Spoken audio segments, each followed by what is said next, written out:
Welcome back to Kapowich on Real Estate. This is a program dedicated to consumer protection within the residential real estate arena. We had Mark Garrison on our program probably 35 programs ago. He came back with his brother. I joke about the brains of the outfit, the engineer, and welcome, Tim. Thank you, Pat. Mark, thanks for coming back. You're very welcome.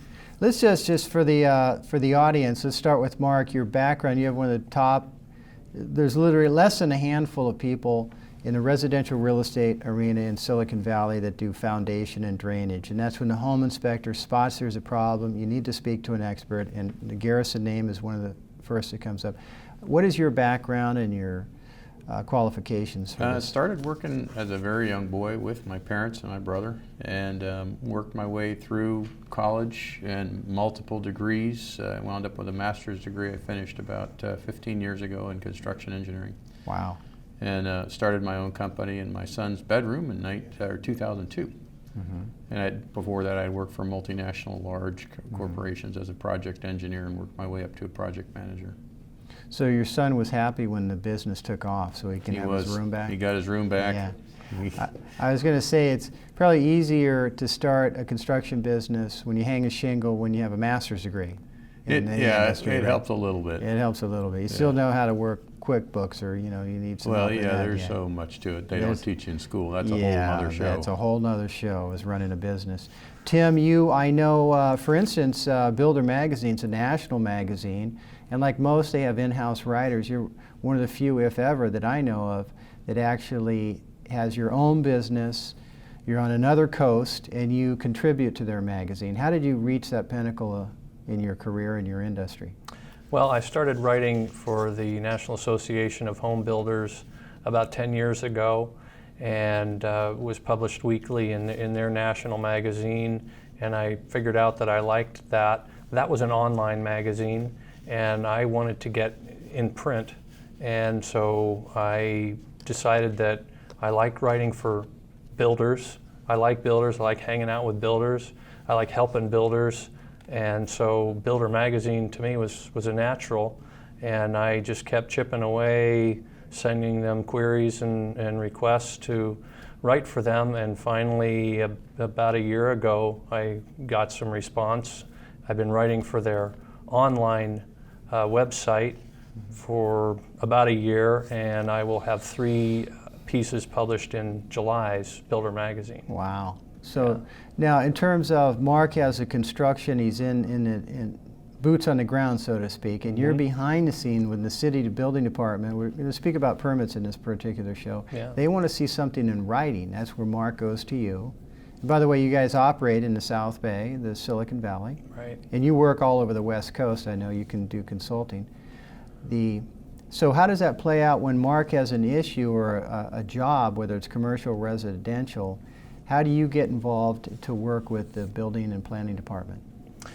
The way it typically works is Mark will do a structural inspection on a house, and he will find something that's broken that needs to be repaired, and will notify this, if it's a real estate transaction, the seller typically, and they will ask, okay, how much is this going to cost?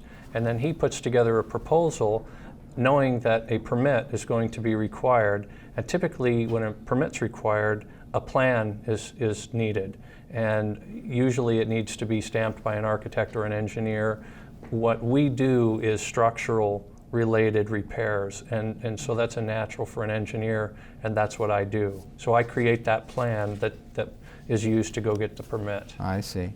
Okay, now for instance, we spoke about this in the past, Mark. It's almost an industry joke. When is a permit needed? Yeah, it is a joke now because it's needed on a lot. Right. And what you find too is that it's not always done, and there's really a mystery around the thing. A lot of people don't really know, and that's one of the purposes of today's show, is to really let people know when it's required. And when it's required is when it affects any health, life, or safety issue, or any of the mechanical, electrical, plumbing, HVAC systems in the structure. So that would be structural. That would be when somebody wants to replace their cabinets in their kitchen. They're going to have to pull a permit for that.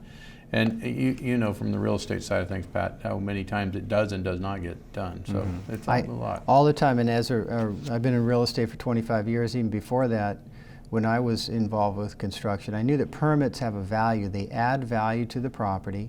Besides being a risk management tool or consumer protection, it adds value to the property. Now, by the way, as a realtor, as I'm going through homes, and sellers will often give me a tour, and they say, "Oh, well, we replaced these cabinets. We didn't need a permit, so he replaced them." Or we did this remodel this half bath. It was by a licensed contractor using proper codes and everything, but we didn't have a permit. Yeah, I hear that more times than any. Oh, or okay. they'll say, well, it was grandfathered in because the home was built back in 1950 or whatever. Okay. That's not true. And the part about that raises the flag in my mind is when they say, we did it per code, but we didn't bother to get a permit. Well, when you don't get a permit, the first thing I'm wondering is, why didn't you get a permit? Is it because you didn't do it to code? Because code would require something a little more stringent than you told the owner? Mm-hmm. Exactly. So that's the contractor in the industry. Just to close this out, is I use a contractor using workmanship like skill and then proper materials to code, but we didn't pull a permit. So it's as if everything's fine. We just saved the $100 or $125 at the city, and that's oftentimes what they're saying. We save the money. Now, we spoke about this earlier today. You were kind enough to stop by my property, use it as a kind of an example for talking points. But when they pull that permit, there's a whole background that has to take place in terms of the codes. You mentioned there's 2 major books of codes, and they all reference 500 other types of programs. So when a builder says, we did it to code, really what's ironic about that is probably that builder doesn't even know what the code is, mostly because I don't think anybody knows exactly the entire scope of the code. Sure. And what I mean by that is the International Building Code, the IBC, which is the code under which all building occurs, and its sister publication, which is a separate book called the International Residential Code, which only applies to residences, houses, and residential construction, are books that are 2-3 inches thick, which by themselves are nearly impossible to decipher because they jump around and they reference each other in all sorts of different places, and they're very hard to read and understand. But what's worse than that is they reference over 500, each of these codes, over 500 other codes that are adopted as a part of that code by reference. So for somebody to say, I know the code, is implying that they know 500 publications beyond the one that by itself is really, really tough. Mm-hmm. So we have spoken in the past, Mark, you joke about it, from jurisdiction to jurisdiction, from one city to another. Pulling a permit's problematic sometimes. Yeah, man, you are right on track there. It is ridiculously difficult in some areas and incredibly simple in others. And you know, for example, we were talking about your home today in the town of Sunnyvale, for example. We have quite a bit of luck in that town with one exception, and they're really easy. But if you go next door to the town of San Jose, it's more challenging. So, you know, it definitely depends on which jurisdiction you're in as far as ease. But the code they read, like Tim's saying, it's all the same. They're following the International Building Code, which is also, California has their own code, so it's called CBC California Building Code, and 2010 is the current issue. Now, why did California do their own? Is it more strict than the national? That's it. It's been around a long time, for many years, California's own amendments to the building code, even before the codes became the international codes. Before that in California, it was the Uniform Building Code. Even back then, California had its own amendments to that. And I think California likes to be more conservative than the code that everybody else uses. Okay. What happens, for instance, you know, I see this a lot in terms of in real estate, the hallway's too dark, kitchen's too dark, whatnot, and they start cutting skylights into this. They have a handyman or a contractor cut into the roof. I know you've seen this. Mm-hmm. And oftentimes, at the expense of a truss, a roof truss. And if you explain that for the lay people in the audience what that is, but how does that affect the rest of the roof? And how do you follow that and make it safe? Yeah, when a roof truss, and a truss is a structural element that's made up of many pieces of usually 2x4s that are held together with metal plates.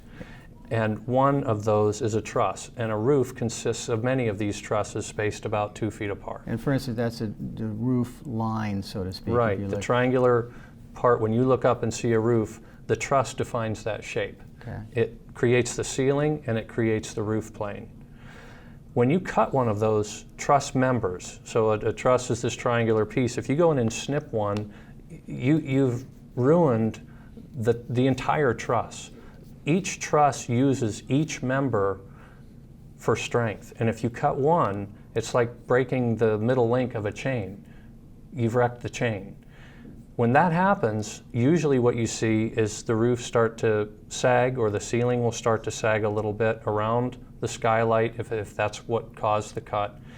And also, when carpenters cut those, usually they take the load and they spread it to the next truss over. So now you've got a violated truss with a cut member, and the 2 adjacent trusses now have additional load that they weren't designed for. And when that happens, the code requires that everything be brought up to current code. So the 2 adjacent trusses plus the current cut truss have to be analyzed and repaired. So this discovery could happen in the middle of a real estate transaction, and when you describe that to the buyers and sellers that we have a big job here to fix this roof, that's where it can be problematic for that sale to close, because A, it might be too expensive, or the seller might be unwilling to do that type of repair. I think you just had one of those. We've had several, but we had one exactly like he's defining here, where the situation was that there was exactly the situation. They had cut out, and usually it's from cutting out for a skylight or a tunnel or something like that to create more light in an area that's dark, like you were referring to. And then when that happens, now all of a sudden you have this issue, and we're called in to come and give a professional opinion. And we know that when the house was designed, typically trusses are designed just to meet minimum building code when they're put in place. So once you snip something, cut, move, rearrange that, you've definitely made that not meet current code and anything else that attaches to, like Tim's talking about. That happens all the time. Now, when we go to do a fix, it's not putting that one member back in.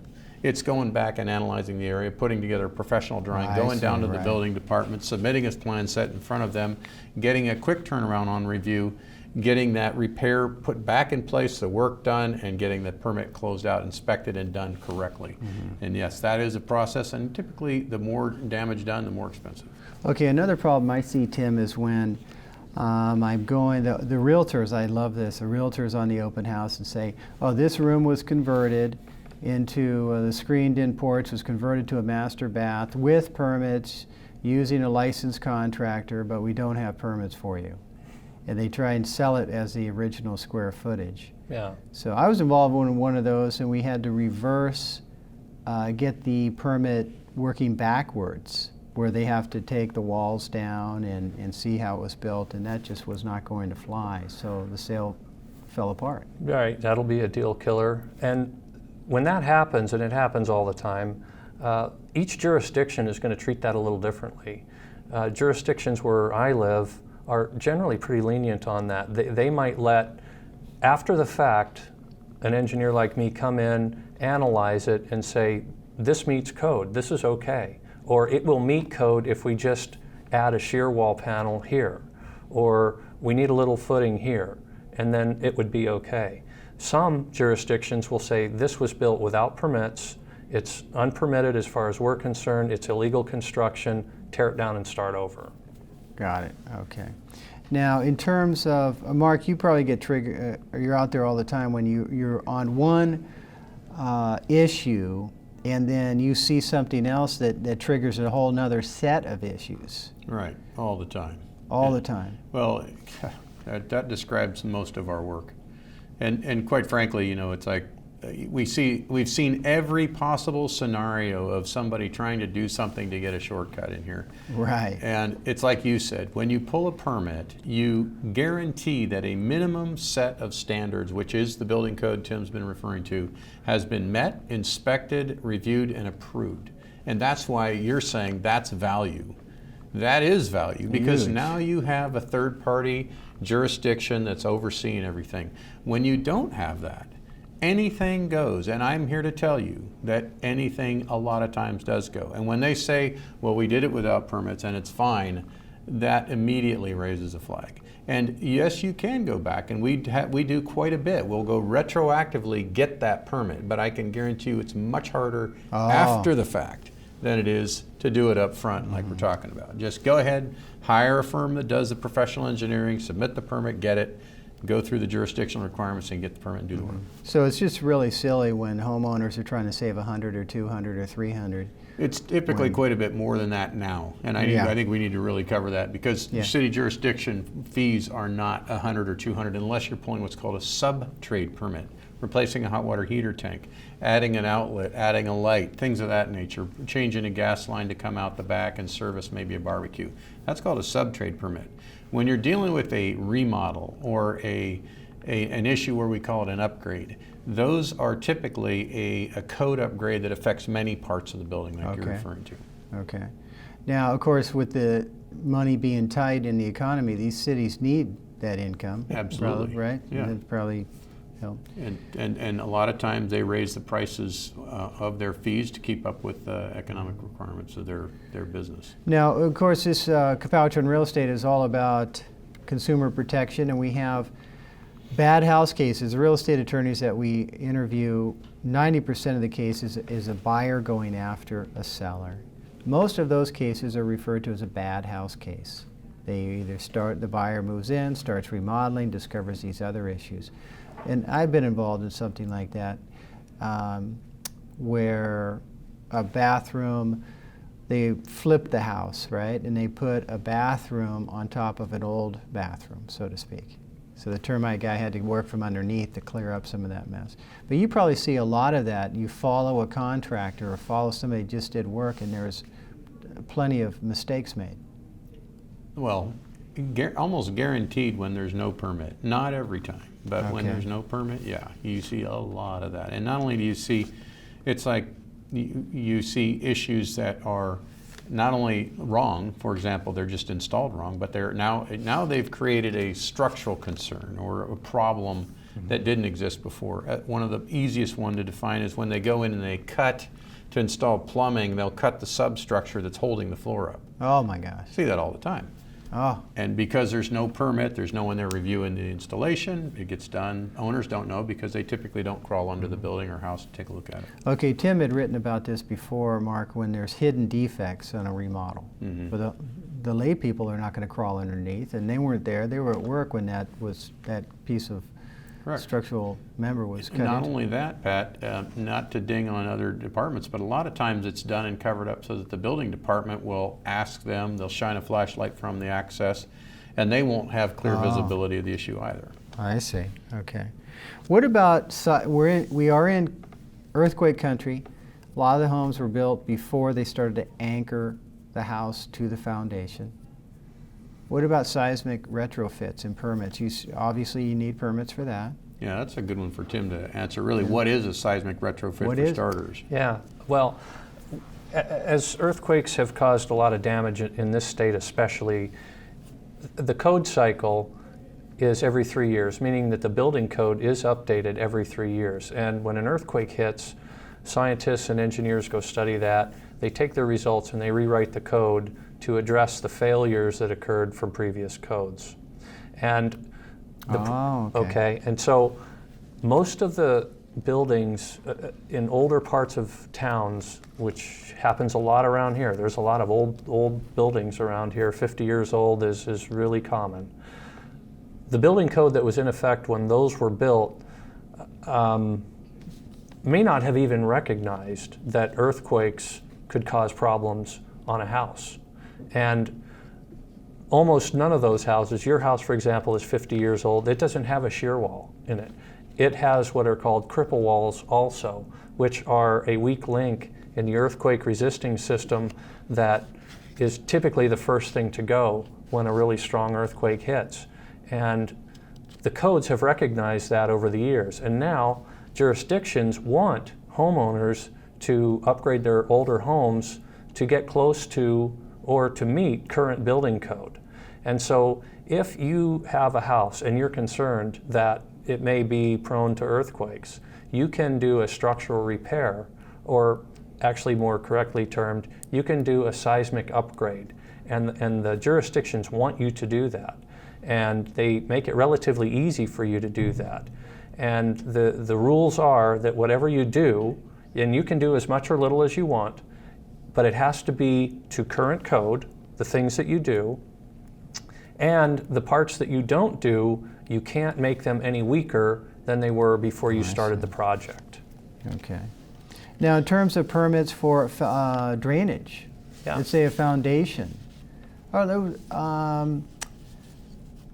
oftentimes we see retaining walls. Let's talk about retaining walls. Do you need permits for that? And was that also? Great question. You do if the retaining wall from the top of the wall to the bottom of the footing exceeds 5 feet in height. So, and that we run into all the time. Tim made a comment on one of your other shows about wood retaining walls. Almost all wood retaining walls fail, and the higher they are, the faster they fail and the more problems you have. And so they are not required for landscape walls that are, say, 3-4 feet height max, and maybe a stacked block, what's called a segmented wall. But as soon as you exceed the bottom of the footing to the top of the wall height of 5 feet, it's required. And in that case, it requires a engineered drawing. Typically, too, you'll have to have involve a soils engineer to classify the soil type. And then a company like ours would have a design engineer like Tim go through, design that wall system to be put in place. Those types of walls, again, are permitted, checked, done properly. They don't fail quickly and easily, whereas you see a lot of them now. When they lean, they break, they whatever, those are almost. They don't fail at all. No. Not just quickly, they just don't fail. Yeah. If they're done right, they don't fail. It seems to me that the building inspector coming out for an electrical panel might not be the same building inspector from the city looking at a foundation. Well, you're kind of mixing it up there. The city inspector may very well inspect an electrical panel and the reinforced steel in a footing, for example, for retaining wall.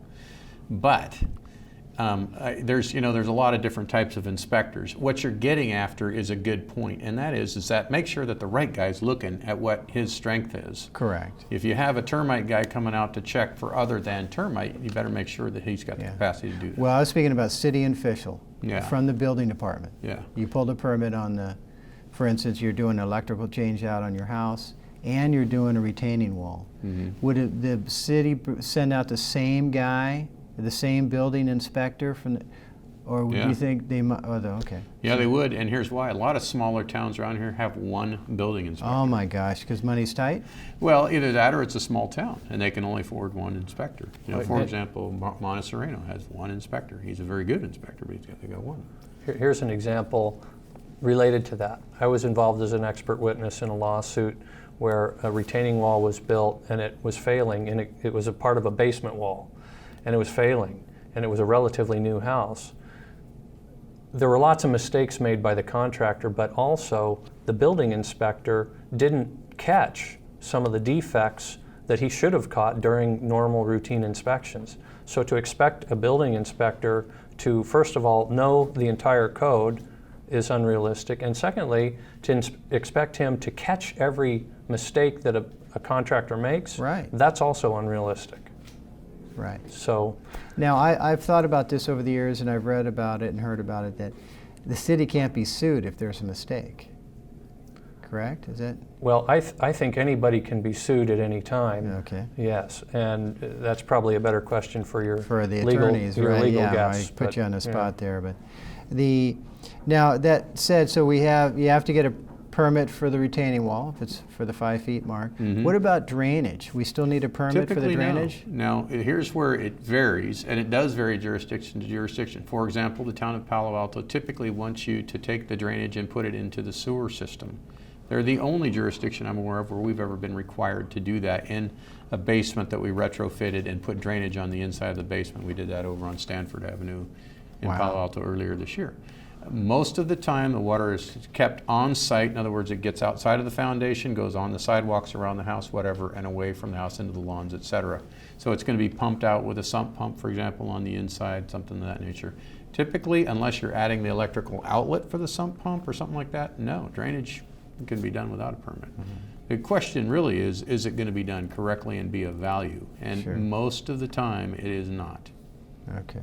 Well, we looked at a house today, after your house, where the drainage from the house, from the downspouts, was run out, buried underground, and then discharged where there was a little slope right at the neighbor's garage. So Wow. all of the water from the roof and from the hard surfaces in the backyard go to this pipe, and they're going straight to undermine the neighbor's garage. I've heard of that. And the neighbor doesn't like the water running through his property. I wouldn't. Yeah. Yeah.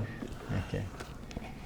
So again, the name of your website, Tim? Is constructioncalc.com. Tim Garrison and Mark Garrison, your website?